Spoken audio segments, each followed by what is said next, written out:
ಈಗ ಪುಟ್ಟಣ್ಣ, ಸಿದ್ಧಲಿಂಗಯ್ಯನವರು, ದೊರೆ ಭಗವಾನ್ ಇವರೆಲ್ಲ ಒಂದೇ ಲೆವೆಲ್ಲಿನ ನಿರ್ದೇಶಕರು.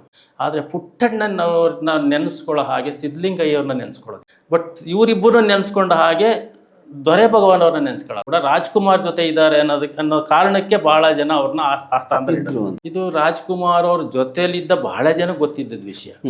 ನನಗಿಂತ ಮುಂಚೆ ಅವ್ರ ಜೊತೆ ಇದ್ದ ಒಡನಾಡಿಗಳು ಅದ್ರ ಬಗ್ಗೆ ತಪ್ಪು ಅಂತ ಮಾತಾಡಬೇಕಾಗಿತ್ತು. ಭಗವಾನ್ ಅವ್ರಿಗೆಲ್ಲ ಗೊತ್ತು, ಯಾಕೆಂದ್ರೆ ಇಡೀ ಏನೇನು ಕಥೆಗಳು ಹೇಳಿದ ಆ ಎಲ್ಲ ಕಾಲದಲ್ಲೂ ಅವ್ರ ಜೊತೆಲಿದ್ದವರು. ಅವ್ರು ಮಾತಾಡಬೇಕಾಗಿತ್ತು. ಡಿಗ್ರಿ ನಾಗರಾಜ್ ಅವರೆಲ್ಲ ಒಂದು ಕಡೆ ಹೇಳಿದ್ದಾರೆ, ಲೀಲಾವತಿ ಅವರಿಗೆ ಈಗ ಮದುವೆಯಾಗಿ ಮಹಾಲಿಂಗ ಭಾಗವತರನ್ನ ಗಂಡ ಇದ್ರು ಅನ್ನೋ ವಿಷಯನ ಭಾರ್ಗವ ಅವರು, ನಾನು ಯಾವುದೋ ಈ ಡ್ಯಾನ್ಸ್ ರಾಜ ಡ್ಯಾನ್ಸ್ ಸಂದರ್ಭದಲ್ಲಿ ನಾನು ಲೀಲಾವತಿ ಅವ್ರ ಮನೆಗೆ ಹೋದಾಗ ಅವ್ರ ಮನೆಯಲ್ಲಿ ಮಹಾಲಿಂಗ ಭಾಗವತರು ಸ್ವಲ್ಪ ಹಾಸಿಗೆ ಹಿಡ್ದಿದ್ರು, ಬಹುಶಃ ಅವ್ರ ಗಂಡ ಇರ್ಬೋದು ಅಂತ ಅವ್ರು ಹೇಳ್ತಾರೆ. ಆದರೆ ಮಗು ಹುಟ್ಟಿದಾಗ ನಮ್ಮ ಸಂಬಂಧ ಕಡಿದು 2-3 ವರ್ಷದ ಮೇಲಾಗಿತ್ತು. ಬಟ್ ಪುಸ್ತಕ ಬರೆದ ಮೇಲೆ ಅದು ಸುಳ್ಳು ಅಂತ ಹೇಳಲೇಬೇಕಾಯ್ತು. ಈಗೆಲ್ಲ ಮಾಡ್ತು, ಪುನೀತ್ ರಾಜ್ಕುಮಾರ್ ಅವ್ರು ತೀರೋದ್ರು, ರಾಘವೇಂದ್ರ ರಾಜ್ಕುಮಾರ್ಗೆ ಅನಾರೋಗ್ಯ ಆಯಿತು, ಶಿವರಾಜ್ಕುಮಾರ್ ಅವ್ರಿಗೆ ಅನಾರೋಗ್ಯ ಆಯಿತು, ಅದು ಅವ್ರ ಲೀಲಾವತಿ ಅವ್ರ ಶಾಪ ಅನ್ನೋದಾದರೆ ವಿನೋದ್ ರಾಜ್ ಅವ್ರಿಗೂ ಅದೇ ಕಾಯಿಲೆ ಇದೆ. ಅದು ಯಾರ ಶಾಪ? ಈಗ ಪುಟ್ಟಣ್ಣ, ಸಿದ್ಧಲಿಂಗಯ್ಯನವರು, ದೊರೆ ಭಗವಾನ್ ಇವರೆಲ್ಲ ಒಂದೇ ಲೆವೆಲ್ಲಿನ ನಿರ್ದೇಶಕರು. ಅಂದರೆ ಅಂಥ ಎಲ್ಲರೂ ಒಳ್ಳೊಳ್ಳೆ ಸಿನಿಮಾಗಳನ್ನ ಕೊಟ್ಟವರು.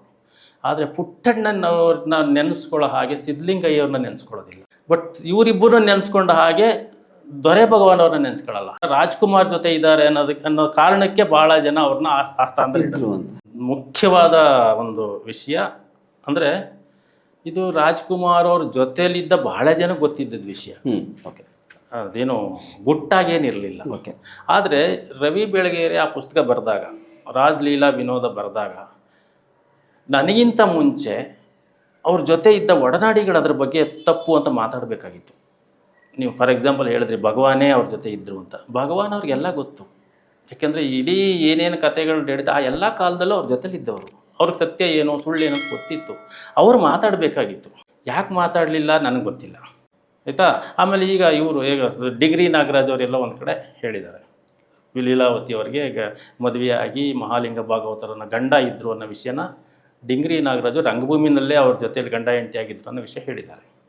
ಆಮೇಲೆ ಯಾರು ಭಾರ್ಗವ ಅವರು, ನಾನು ಯಾವುದೋ ಈ ಡ್ಯಾನ್ಸ್ ರಾಜ ಡ್ಯಾನ್ಸ್ ಸಂದರ್ಭದಲ್ಲಿ ನಾನು ಲೀಲಾವತಿ ಅವ್ರ ಮನೆಗೆ ಹೋದಾಗ ಅವ್ರ ಮನೆಯಲ್ಲಿ ಮಹಾಲಿಂಗ ಭಾಗವತರು ಸ್ವಲ್ಪ ಹಾಸಿಗೆ ಹಿಡ್ದಿದ್ರು, ಬಹುಶಃ ಅವ್ರ ಗಂಡ ಇರ್ಬೋದು ಅಂತ ಅವ್ರು ಹೇಳ್ತಾರೆ ಅಲ್ವಾ. ಆದರೆ ಈ ಸುತ್ತ ಇದ್ದವರು ಯಾಕೆ ಅದನ್ನು ಓಪನ್ ಆಗಿ ಲೀಲಾವತಿಯವ್ರಿಗೆ ಮದುವೆ ಆಗಿತ್ತು, ಗಂಡ ಇದ್ದ, ರಾಜ್ಕುಮಾರ್ ಅವ್ರ ಗಂಡ ಅಲ್ಲ ಅಂತ ಹೇಳಲಿಲ್ಲ ಅಂತ ನನಗಿನ್ನೂ ಗೊತ್ತಿಲ್ಲ. ಬಟ್ ನನ್ನ ಭಾಗ್ಯನೋ ಏನೋ ಅಥವಾ ನನಗೆ ಅದು ಅಚಾನಕ್ಕಾಗಿ ರಾಜ್ಕುಮಾರ್ ಅವರ ವಿಷಯ ನನ್ನ ಜೊತೆ ಹೇಳಿ ಅದೊಂದು ಕ್ಲಾರಿಟಿ ಇತ್ತು ನನಗೆ. ಕ್ಲಾರಿಟಿ ಅದೇ ಈಗ ವಿನೋದ್ ರಾಜ್ ಅವರು ಲೀಲಾವತಿ ಅವರು ರಾಜ್ಕುಮಾರ್ ಮಗ ಅಂತ ಹೇಳ್ಕೊಂಡು ಓಡಾಡ್ತಿದ್ದಾರೆ. ಏನು ಯಾಕೆ ಅಂತ ಕೇಳಿದಾಗ ಅವ್ರು ಹೇಳಿದರು, ಯಾವುದೋ ವಯಸ್ಸು ತಪ್ಪಾಗ್ಬಿಟ್ಟಿದೆ, ಆದರೆ ಮಗು ಹುಟ್ಟಿದಾಗ ನಮ್ಮ ಸಂಬಂಧ ಕಡಿದು 2-3 ವರ್ಷದ ಮೇಲಾಗಿತ್ತು. ಅಷ್ಟರ ಮೇಲೂ ಅವರು ನಮ್ಮ ಮಗ ಅಂತ ಹೇಳ್ಕೊಳ್ಳೋದ್ರಿಂದ ಅವ್ರಿಗೂ ಅವ್ರ ಮಗನಿಗೂ ಒಳ್ಳೇದಾಗಿದ್ದರೆ ಅದಿಲ್ಲ ಅಂತ ಹೇಳಿ ನಾನ್ಯಾಕೆ ವಿಲನ್ ಆಗಲಿ. ಮಹಾಲಿಂಗ ಭಾಗವತರಂತ ಒಬ್ಬರು ರಂಗಭೂಮಿ ಕಲಾವಿದನ ಅವ್ರು ಮದುವೆ ಆಗಿದ್ರು, ಅವ್ರ ಮಗ ಅವರು ಅನ್ನೋದು ನಮಗಿರೋ ಮಾಹಿತಿ ಅನ್ನೋದು ರಾಜ್ಕುಮಾರ್ ಅವ್ರು ನನಗೆ ಹೇಳಿದರು. ಹೇಳಿದ್ರು ಕೂಡ ನಾನು ಅದನ್ನೆಲ್ಲ ಸುಮ್ಮನೆ ಯಾಕೆ ಹೇಳಲಿ, ಎಲ್ಲಾದ್ರೂ ಬಂದು ಏನೋ ನಮ್ಮ ಸ್ನೇಹಿತರ ಸರ್ಕಲಲ್ಲಿ ಅಲ್ಲಿ ಇಲ್ಲಿ ಚರ್ಚೆ ಬಂದಾಗ ವಿನೋದ್ ರಾಜು ರಾಜ್ಕುಮಾರ್ ಅವ್ರ ಮಗ ಅಂತಂದಾಗ ಇಲ್ಲ ಸುಳ್ಳು ಅಣ್ಣವ್ರು ಹಿಂಗೆ ಹೇಳಿದರು ಅಂತ ಮಾತಾಡ್ತಿದ್ನ ಬಿಟ್ಟರೆ ವೇದಿಕೆಗಳಲ್ಲಿ ಹೇಳೋ ಅವಶ್ಯಕತೆ ಇರಲಿಲ್ಲ. ಸುಮ್ಮನೆ ಹೇಳಿದ್ರೆ ಹುಚ್ಚ ಅಂತಿದ್ರು. ಬಟ್ ಪುಸ್ತಕ ಬರೆದ ಮೇಲೆ ಅದು ಸುಳ್ಳು ಅಂತ ಹೇಳಲೇಬೇಕಾಯ್ತು ನಾನು. ಸೊ ಹೇಳಿದೆ, ಆಯಿತಾ. ಆಮೇಲೆ ಈಗಲೂ ಕೂಡ ಅದು ಬಹಳ ಜನಕ್ಕೆ ಗೊತ್ತು ಇಂಡಸ್ಟ್ರಿನಲ್ಲಿ ಅವ್ರ ಮಗ ಅಲ್ಲ ಅಂತ. ಆದರೆ ಯಾರು ಹೇಳೋದು, ನಾನು ಹೇಳಿದೆ.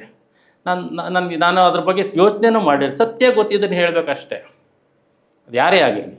ಒಂದು ಸತ್ಯ ಯಾವುದೋ ಒಬ್ಬ ವ್ಯಕ್ತಿ ಒಂದು ದೇವರು ಅನ್ನೋ ಮಟ್ಟಕ್ಕೆ ಹೋದ ವ್ಯಕ್ತಿ ಕಾಲವಾದ ನಂತರ ಯಾವುದೋ ಒಂದು ಗುಸು ಸುಳ್ಳು ಸುದ್ದಿನ ದೊಡ್ಡದು ಮಾಡಿ ಅದನ್ನೇ ಸತ್ಯ ಅಂತ ನಿರೂಪಿಸಕ್ಕೆ ಹೋದಾಗ ಇಲ್ಲ ಅಂತ ಒಂದು ತಡೆಗೋಡೆ ಹಾಕಲೇಬೇಕಾಗಿತ್ತು. ಆ ಕೆಲಸ ನಾನು ಮಾಡಿದೆ. ಈಗಲೂ ಎಷ್ಟು ಜನ ನಂಬ್ತಾರೋ, ಎಷ್ಟು ಜನ ಇನ್ನೂ ನಾನೀಗ ನೋಡ್ತಾನೆ ಇದ್ದೀನಿ. ಮೊನ್ನೆ ತಾನೇ ಯಾವುದೋ ಒಂದು ಚಾನಲಲ್ಲಿ 2 ಎಪಿಸೋಡ್ ಮಾಡಿದ್ರು ಅವರು. ಲೀಲಾವತಿಯ ಶಾಪ ರಾಜ್ಕುಮಾರ್ ಅವ್ರ ಕುಟುಂಬಕ್ಕೆ ಈಗೆಲ್ಲ ಮಾಡ್ತು, ಪುನೀತ್ ರಾಜ್ಕುಮಾರ್ ಅವ್ರು ತೀರೋದ್ರು, ರಾಘವೇಂದ್ರ ರಾಜ್ಕುಮಾರ್ಗೆ ಅನಾರೋಗ್ಯ ಆಯಿತು, ಶಿವರಾಜ್ಕುಮಾರ್ ಅವ್ರಿಗೆ ಅನಾರೋಗ್ಯ ಆಯಿತು ಅಂತ 2 ಎಪಿಸೋಡ್ ಮಾಡಿದ್ದಾರೆ. ಅದು ಲೀಲಾವತಿ ಅವ್ರು ಕೊಟ್ಟ ಶಾಪದಿಂದ ಆಗಿದೆ ಅಂತ ಹೇಳ್ತಾರೆ. ಇವತ್ತು ಸೊಸೈಟಿನ ನಾವು ಹೇಗೆ ನೋಡಬೇಕು, ವೈಜ್ಞಾನಿಕವಾಗಿ ನೋಡಬೇಕು. ಇವತ್ತು ಪ್ರತಿ ಕಡೆ ಇಡೀ ದೇಶದಲ್ಲಿ ಅಥವಾ ಜಗತ್ತಿನಲ್ಲಿ ಎಲ್ಲ ರೋಗ ರುಜಿನಗಳು ಜಾಸ್ತಿ ಆಗ್ತಿದೆ. ಮೊದಲು ಎಲ್ಲೋ ಶ್ರೀಮಂತರ ಕಾಯಿಲೆ ಅಂತ ಕರಿತಾ ಇದ್ದಂಥ ಶುಗರ್, ಡಯಾಬಿಟೀಸು ಇವತ್ತು ಈ 40 ವರ್ಷ ಆದಮೇಲೆ ಇಲ್ಲ ಅನ್ನೋರನ್ನ ನಾವು ಲೆಕ್ಕ ಹಾಕ್ಬೇಕು, ಯಾರ್ಯಾರಿಗಿಲ್ಲ ಅಂತ. ಆ ಮಟ್ಟಕ್ಕೆ ಆ ರೋಗ ಬೆಳೀತಾ ಇದೆ. ಆಮೇಲೆ ಇನ್ನೆಲ್ಲೋ ಯಾವುದೋ ಕ್ಯಾನ್ಸರ್ ಅಂತೆ, ರಕ್ತ ಕಕ್ಕೊಂಡು ಸತ್ತೋಗ್ತಾರಂತೆ ಅಂತ ನಾವು ಬಂಧನ ಸಿನಿಮಾ ಆ ಥರ ಸಿನಿಮಾಗಳಲ್ಲಿ ನೋಡ್ತಿದ್ವಿ. ಎಲ್ಲೋ ಯಾರ್ಯಾರಿಗೂ ಕೆಲವ್ರಿಗೆ ಆಗ್ತಿತ್ತೇನೋ. ಇವತ್ತು ಎಲ್ಲ ವರ್ಗದ ಎಲ್ಲ ಬಡವರು ಶ್ರೀಮಂತರು ಏನೂ ನೋಡದೆ ಪ್ರತಿ ಜನಕ್ಕೂ ಆ ರೋಗ ಅಂಟ್ತಾ ಇದೆ. ಈಗ ತುಂಬ ಕಡೆ ನಾವು ನೋಡ್ತಾ ಇದ್ದೀವಿ. ಸೊ ಅದನ್ನು ನಾವು ಯಾಕೆ ಆಗ್ತಿದೆ, ಈಗ ಏನು ಸಿಸ್ಟಮಲ್ಲಿ ನಮ್ಮ ಊಟದ ಸಿಸ್ಟಮ್ಮ ಅಥವಾ ಬೇರೆ ಆಹಾರದ ಪದ್ಧತಿನ ಯಾಕೆ ಹಿಂಗೆ ಆಗ್ತಿದೆ ಅಂತ ನಾವು ನೋಡಬೇಕೆ ಹೊರತು ಇದೇನೋ ಶಾಪ ಅದು ಹಂಗೆ ನೋಡೋದಲ್ಲ. ಎಲ್ಲ ಕುಟುಂಬದಲ್ಲೂ ಇದೆ, ಆಯಿತಾ, ಅಣ್ಣವ್ರ ಕುಟುಂಬದಲ್ಲೂ ಇದೆ.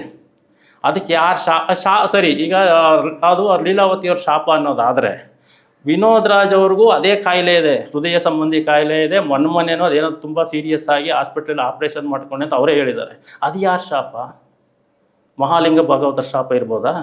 ಹುಟ್ಸೋದು ಅಪ್ಪ ಅನ್ನೋಕ್ಕಾಗದೇನೆ ಅದೊಂದು ಆತ್ಮ ಅನ್ನೋದೊಂದು ಇದ್ದರೆ ಆ ಅಪ್ಪನಿಗೆ ಎಷ್ಟು ನೋವಾಗಿರ್ಬೋದು. ಆ ಶಾಪದ ಪರಿಣಾಮ ಅಂತ ನಾವು ಕರಿಬೋದಲ್ವಾ?